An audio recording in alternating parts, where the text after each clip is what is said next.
ओम श्री धन्वंतरे नमः। ओम श्री धन्वंतरे नमः। ओम श्री धन्वंतरे नमः।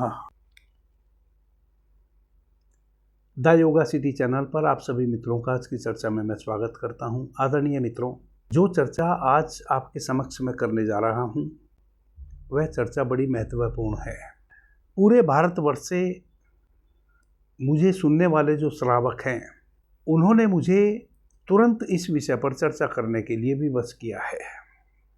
जितनी भी चर्चा मैं आपके समक्ष लेकर आता हूँ, यूँ तो कोई भी चर्चा मैं अपनी मर्जी से आपके समक्ष लेकर नहीं आता हूँ, चाहे वह इस चैनल पर मैं औषधियों से संबंधित चर्चा कर रहा हूँ सार्वजनिक रूप से, या फिर अपने दूसरे चैनल पर आध्यात्मिक ध्यान समाधि से संबंधित चर्चा कर रहा हूँ, या एक दूसरे हमारे चैनल पर स्वर विज्ञान से संबंधित चर्चा कर रहा हूँ।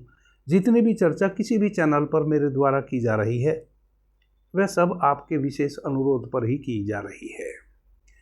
आप मित्र मुझे प्रश्न करते हैं, फिर एक जैसे प्रश्न अधिक मित्रों के जब इकट्ठे हो जाते हैं, चाहे वह जिस विषय से संबंधित हो, उस विषय पर सार्वजनिक रूप से फिर मैं चर्चा करने के लिए विवश हो जाता हूँ। आप मित्र मुझे चाव से सुन रहे हैं, आपको अच्छा लग रहा है, मेरी कही हुई बातें आपको अच्छी लग रही हैं। इसी कारण और बहुत सारे ऐसे विषय आपके जीवन में हैं जिन विषयों से संबंधित आप मेरे से कुछ सुनना चाहते हैं, आपका मेरे ऊपर फेथ है। मैं उसके लिए आपका आभारी हूं कि आप मुझ पर भरोसा करते हैं, और परमपिता परमात्मा से हमेशा यह प्रार्थना करता हूं कि जो भरोसा आपने मेरे ऊपर बना के रखा है, आपकी अपेक्षाओं पर हमेशा खरा उतरूं। आज भारतवर्ष से मित्रों के एक विशेष व्याधि हेतु, जो पुरुषों से संबंधित खतरनाक रूप एक रोग ले चुका है पूरे भारतवर्ष में, मेरे पास प्रश्न आए हैं। तुरंत उस विषय पर बात मैं करूं, वैसी विशेष प्रार्थना उन श्रावकों के द्वारा की गई है जो पूरे भारतवर्ष में मुझे सुनने वाले श्रावक फैले हुए हैं। आदरणीय मित्रों, मेरा भी आपसे यह अनुरोध है निरंतर। मुझे नहीं पता आपको अगली चर्चा किस विषय पर मेरे द्वारा सुननी है। मैं तो बहुत सारी पर्सन जब आपके एक किसी व्याधि हेतु इकट्ठे हो जाते हैं, उस व्याधि पर आपके समक्ष चर्चा लेकर आ जाता हूँ। बहुत सारी चर्चाएं तो मैं वैसी करता हूँ, मुझे पता है कि उस चर्चा को कोई सुनेगा नहीं, परंतु कुछ मित्रों की वह समस्या है और उन्होंने मेरे से अनुरोध किया है उस संबंध में चर्चा करने को, औषधि बताने को। इस कारण से मैं बिल्कुल भी यह नहीं सोचता कि इस विषय को कोई सुनेगा या नहीं सुनेगा। प्रत्येक विषय पर आपकी अपेक्षाओं पर खरा उतरने का प्रयास कर रहा हूँ। पुरुषों की एक बहुत खतरनाक समस्या है। वह क्या समस्या है यह तो हम जानेंगे ही। वह समस्या किन किन कारणों से हो जाती है यह भी हमें जान लेना बहुत अनिवार्य है। आदरणीय मित्रों, मैं बहुत सूक्ष्मता से इस बात को जानता हूं कि कुछ व्याधियां आपके शरीर में है नहीं, वह केवल आपके रहन सहन की जो व्यवस्था है, खाने पीने की जो व्यवस्था है, उसके कारण आपने क्रिएट कर ली है। प्रत्येक मित्र यह तो जानना चाहता है कि जो व्याधि उसको है उसकी औषधि मैं तुरंत उसको बता दूं, ताकि वह बाजार से जाके उसको ले आवे और खा ले और तुरंत ठीक हो जाए। वैसा नहीं होता है।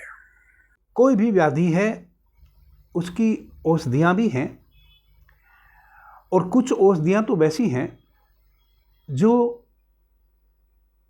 बहुत ही कल्याणकारी है। आप भरोसा भी नहीं कर सकते कि इतनी साधारण सी औषधि इतनी जल्दी इतने खतरनाक रोग को ठीक कर दी, परंतु वैसा होता है। पुरुषों की समस्या है, उनके भीतर काम इच्छा तो जगती है, परंतु उनकी इंद्रियां सहयोग नहीं करती। अब यहाँ एक समझने की बात है। एक तो हमारे शरीर में काम वासना की उत्तेजना पैदा होना और एक काम वासना की इच्छा होना, यह दोनों दो बात है। काम वासना में उतरने की इच्छा तो है, परंतु कामोत्तेजना नहीं है। यह रोग सर्वाधिक युवा वर्ग से लेके और अधेड़ आयु वर्ग के जो पुरुष हैं सर्वत्र पूरे भारतवर्ष में फैल गया है। यदि थोड़ी बहुत उत्तेजना आ भी जाती है तो फिर क्षणिक रूप से यपात हो जाता है, जिसको हमने शीघ्र पतन की संज्ञा दी है। या तो कामेच्छा है परंतु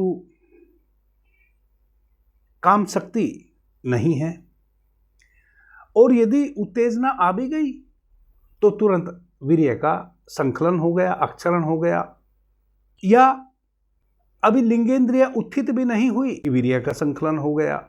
यह सब कॉमन समस्या हो गई है। और आपके प्रश्नों से मुझे पता चलता है नौजवानों के भी प्रश्न मेरे पास हैं, अधेड़ आयु वर्ग के जो पुरुष हैं उनके भी प्रश्न हैं, और मैं आश्चर्यचकित हूं अधिक प्रश्न नौजवानों के हैं जो 18 वर्ष से लेकर 30 वर्ष की आयु के हैं। आदरणीय मित्रों, औषधि तो आज मैं आपको बताऊंगा ही, 100% आपकी जड़ से यह समस्या समाप्त हो जाएगी, परंतु कुछ चीजें हैं जिनके कारण वैसी समस्या आती है। यदि आप उनको समझे रहेंगे तो उनसे बचने का प्रयास करेंगे, जिससे कि आपको हमेशा औषधि पर निर्भर न रहना पड़े। और यदि किसी पुरुष में पुरुष तत्व ही ना बचे, पुरुष शक्ति ही उसकी समाप्त हो जाए, तो मैं समझ सकता हूं कि वैसा पुरुष किस मानसिक लेवल पर आ जाता है, कैसी वैसे पुरुष की मानसिकता हो जाती है। यह मैं चूँकि एनाटॉमी फिजियोलॉजी पढ़ा हूँ, बहुत अच्छे से जानता हूँ। यदि सच में आप साधु हैं, साधना करते हैं और साधना आपको सधने लगी है या सध गई है, तो आप ऑटोमेटिक मनोचिकित्सक बन जाते हैं।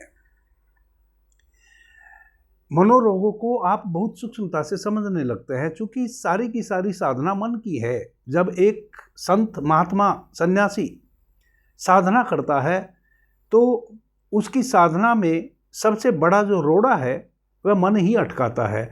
उस मन को निपटते निपटते एक साधक मनोवैज्ञानिक बन जाता है। तो मैं समझ सकता हूं कि ऐसे पुरुषों की मानसिक हालात क्या हो जाती होगी। घबराने की बिल्कुल भी आवश्यकता नहीं है और किसी भी प्रकार का संकोच करने की भी आवश्यकता नहीं है, क्योंकि इस ऐसी हालात के लिए आपकी नासमझी तो जिम्मेवार हो सकती है, आप जिम्मेवार नहीं है। और नासमझी के कारण तो हम जीवन पर्यंत नाना प्रकार की समस्याओं को इनवाइट करते रहते हैं। इसके अतिरिक्त भी हजारों समस्याएं हैं मनुष्य के जीवन में, जिसको हम अपनी नासमझी के कारण इनवाइट करते रहते हैं और उन दुखों से दो चार होते रहते हैं। इसलिए बिल्कुल भी घबराने की आवश्यकता नहीं है। यह जो रोग है इसका 100% इलाज है, और आज जो मैं आपको 2 औषधियां बताऊंगा वह 2 औषधियां ही इनफ है इस समस्या से निपटने के लिए।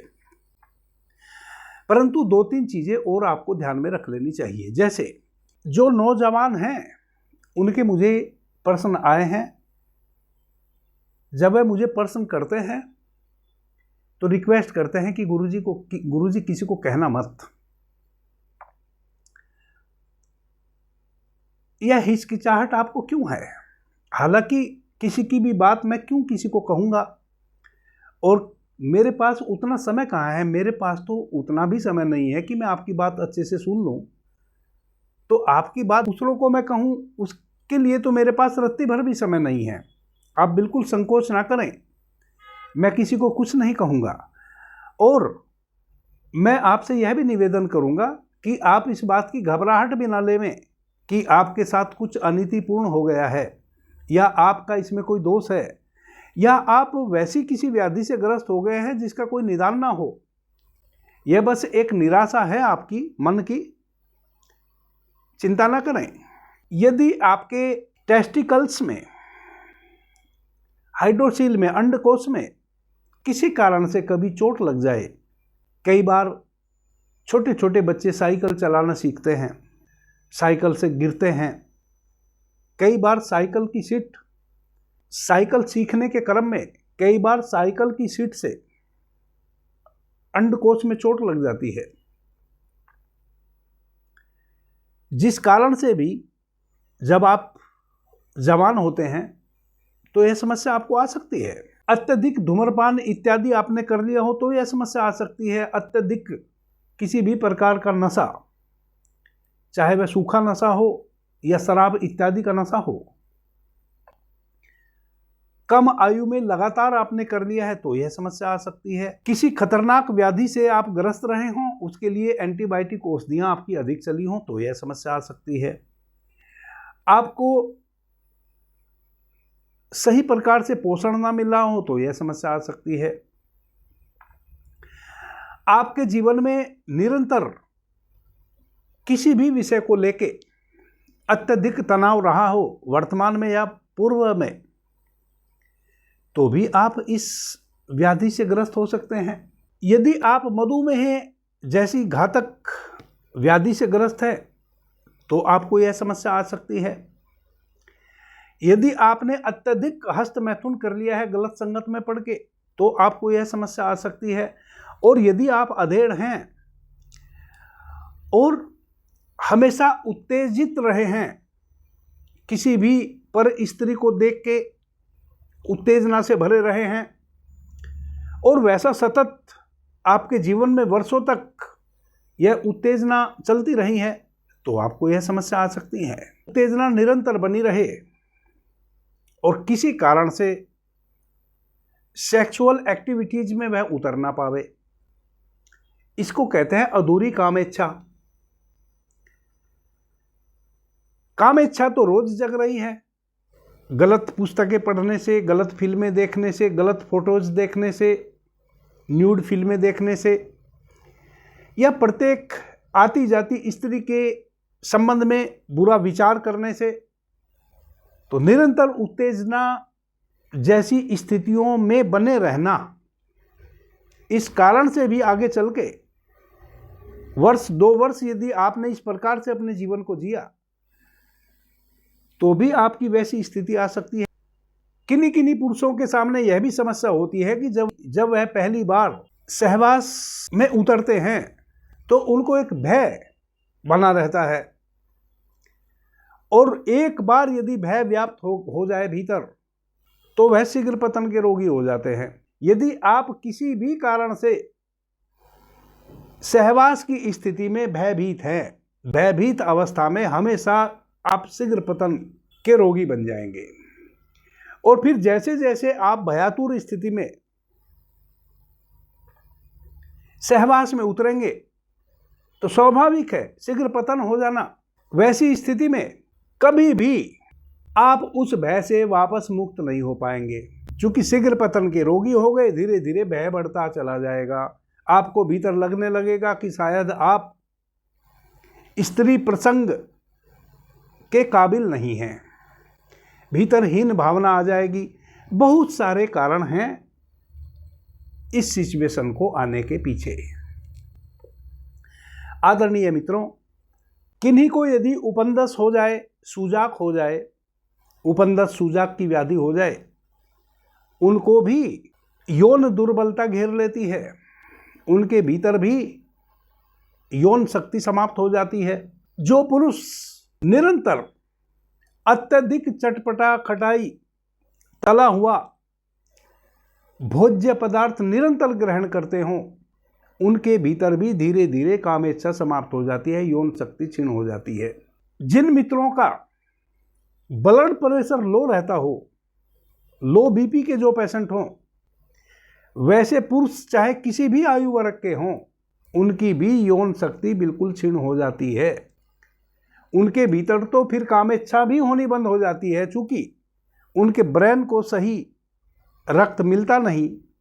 आदरणीय मित्रों, सबसे पहले तो आपने यह ध्यान में धर लेना है कि यदि आपका खान पान गलत है, आप अत्यधिक एसिडिक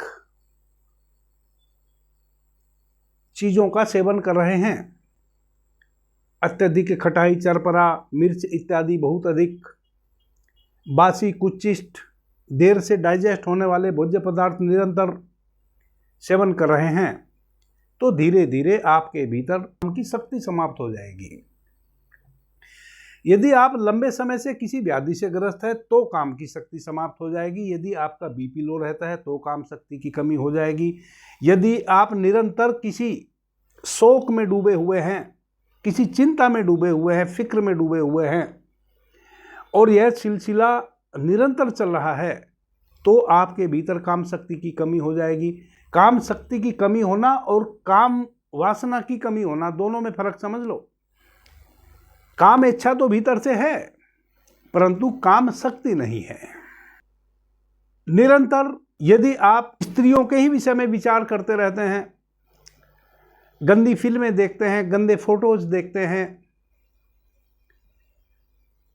काम वासना के ही निरंतर विचार करते हैं अपने भीतर, यह आपकी वृत्ति आपको बहुत जल्द काम शक्ति से क्षीण कर देगी। जिन पुरुषों को भी, चाहे वह जिस आयु वर्ग के हैं, इस प्रकार की समस्या है कि उनके भीतर काम वासना तो उठती है परंतु काम शक्ति का ह्रास हो चुका है, या तो उनकी इंद्रिय ही उत्थित नहीं होती। यदि इंद्रिय उत्थित हो जाए तो तुरंत उनका संकलन हो जाता है, वह शीघ्र पतन के रोगी हो जाते हैं। वैसे जो पुरुष हैं उनको बिल्कुल भी घबराने की आवश्यकता नहीं है। उनको सर्वप्रथम तो इन चीज़ों का ध्यान रखना चाहिए जो मैंने बताया कि यदि इन कारणों से आपको समस्या है तो उन कारणों को सर्वप्रथम आप दूर करें। यदि आप भोजन सही रूप में नहीं ले रहे हैं, बासी कुचिष्ट भोजन अधिक ले रहे हैं, तो भले आप अल्प मात्रा में भोजन करें परंतु शुद्ध और ताज़ा भोजन और कम समय में डाइजेस्ट हो जाने वाला भोजन हमेशा ग्रहण करें। कभी भी जीभ के स्वाद के लिए भोजन ना करें। हमेशा इस बात का ध्यान रखें कि आपके शरीर को उस भोजन की आवश्यकता है कि नहीं। आपके पास एक ही पैमाना है भोजन को सेवन करने का। जो भोजन देर से डाइजेस्ट होता है वह स्वादिष्ट तो हो सकता है परंतु वह आपके शरीर के लिए स्वस्थकर नहीं हो सकता। जो भोजन जल्दी डाइजेस्ट हो जाता है भले वह स्वादिष्ट कम हो परंतु वह आपके शरीर के स्वास्थ्य के लिए अति उत्तम भोज्य पदार्थ हैं। अब यह चुनाव आपने कर लेना है कि आप देर से डाइजेस्ट होने वाले भोजन ग्रहण करेंगे या सुपाच्य भोजन ग्रहण करेंगे। स्वाद के पीछे चलेंगे कि आस्वाद में यदि आपका शरीर सौष्ठव बने, शरीर निर्मल बने, स्वस्थ बने, उसके पीछे चलोगे। जितने भी कारण मैंने पीछे आपको बताए हैं कि इन कारणों से आपको यह व्याधि हो सकती है, उन सब कारणों को दूर करने की कोशिश करें। और इन किसी भी कारण से यदि समस्या आपको आ गई है तो 2 औषधि मैं आपको बताने जा रहा हूं। उन दोनों औषधियों को आप उस अनुरूप घर में तैयार कर लें। दोनों घरेलू औषधि हैं। पहले ही दिन से आपको रिलीफ मिलनी शुरू हो जाएगी। सप्ताह 2 सप्ताह में आपको वैसा लगेगा कि शायद आप इस व्याधि से ग्रस्त ही नहीं थे। यदि आप 2 महीने 3 महीने लगातार इस औषधि का सेवन करेंगे, आप सौपन में भी नहीं सोच सकते कि आपको यौन शक्ति की क्षीणता कभी थी। वापस में हमेशा ध्यान रखेंगे कि जिन कारणों से यौन शक्ति की कमी आप में आपके भीतर आ गई है उन कारणों से निरंतर बचने की कोशिश करेंगे। औषधि नोट कर लें। आदरणीय मित्रों, एक औषधि है जिसको कहते हैं बहुफली। किसी भाषा में इसको बाफूली भी कहते हैं, किसी भाषा में इसको भोई पत्थर कहते हैं या कुरंड घास भी कहते हैं। बहुत प्राचीन आयुर्वेदिक यह औषधि है। यह यौन ऊर्जा की कमी को पूरा करने, मर्दाना शक्ति बढ़ाने में ही अधिकतर उपयोग में लाई जाने वाली औषधि है। यूं बहुत सारी ऐसी औषधियां हैं जो दर्द निवारक हैं, उनमें भी कभी कभी इस औषधि का प्रयोग किया जाता है। दूसरी औषधि को कहते हैं कमरकस। चीनिया गोंद नाम से भी इस औषधि को जाना जाता है। पूरे भारतवर्ष में कमरकस नाम से इस औषधि को जाना जाता है। यह एक गोंद है इसको गोंद चुनिया भी कहते हैं किसी किसी भाषा में। यह पलाश के पेड़ का गोंद होता है, हल्का हल्का चमकदार सफ़ेदी लिए हुए और थोड़ा सा जैसे सेंधा नमक पिंक कलर का होता है वैसा पिंक कलर लिए हुए यह गोंद होता है। बहुत महत्वपूर्ण है। इसको कमर कस इसलिए कहा जाता है कि कमर के दर्द को यह बिल्कुल निर्मूल कर देता है। माताओं बहनों को प्रसव के बाद इस गोंद को घी में भून के उनके लिए एक विशेष भोज्य पदार्थ तैयार किया जाता है जो गर्भाशय का शोधन करने के लिए काम में आता है। यूं इसका नाम ही कमरकस है क्योंकि यह आपकी रीढ़ को बहुत मजबूती प्रदान करता है। इन दोनों औषधियों को आप 250-250 ग्राम की मात्रा में पंसारी के यहाँ से ले आइए। दोनों को अलग अलग बारीक चूर्ण बनाइए। बारीक चूर्ण बना के एक शीशी में भर के रख दीजिए। 12 ग्राम चूर्ण आपने प्रतिदिन रात्रि में सोने के समय 1 गिलास गाय के दूध के साथ सेवन करना है। कभी भी जब आप दूध का सेवन करें, चाहे किसी औषधि के साथ दूध का सेवन करें या यूं आप दुग्धपान करें, जो कि बहुत लोगों को आदत होती है, वे रात्रि में सोने के समय दुग्धपान करते हैं। दूध को फीका कभी नहीं पीना चाहिए। या तो उसको आप गुड़ के साथ पीजिए या उसमें थोड़ा देसी खंड मिला लीजिए, और नहीं तो मिश्री मिला लीजिए थोड़ा, या फिर शहद मिला लीजिए, और कुछ भी ना मिले तो थोड़ी सी चीनी डाल लीजिए। यदि किन्हीं को शुगर है वह चीनी ना डालें। बाकी यदि शुगर नहीं है तो दूध को हमेशा थोड़ा बहुत मीठा डाल के ही सेवन करना चाहिए। इस औषधि को आप यदि हृदय रोग के पेशेंट हैं तो भी आप ले सकते हैं, चूँकि यह आपके हृदय को भी ताकत देगी। आदरणीय मित्रों, एक बात का हमेशा ध्यान रखें, काम उत्तेजना बढ़ाने के लिए कभी भी अन्यत्र टैबलेट फॉर्म में कोई औषधि आपको सेवन नहीं करनी चाहिए, क्योंकि वह औषधि आपको हार्ट अटैक का कारण बन सकती है। आजकल उत्तेजक नशीली औषधियाँ काम शक्ति बढ़ाने हेतु नौजवान भी उपयोग में ला रहे हैं, वह नहीं लाना चाहिए। उससे आपका हार्ट कमज़ोर होता है, और यदि आपकी आयु कुछ अधिक है और आपने इस प्रकार की कोई नशीली कामोत्तेजक औषधि ले ली, आपका हार्ट उसको सपोर्ट नहीं करेगा। आप हार्ट के खतरनाक, और आपका हार्ट अटैक भी आ सकता है। उसके विपरीत जितनी भी औषधियाँ मैंने पहले भी बताई हैं और आज की जो यह औषधि है, यह आपकी काम शक्ति को तो बढ़ाएगी ही, आपके हृदय को भी शक्ति देगी। जो औषधि मैं बता रहा हूँ इसमें और जो आप नशीली औषधियाँ कहीं से भी लेते हैं काम शक्ति बढ़ाने के लिए, यही फर्क है दोनों में।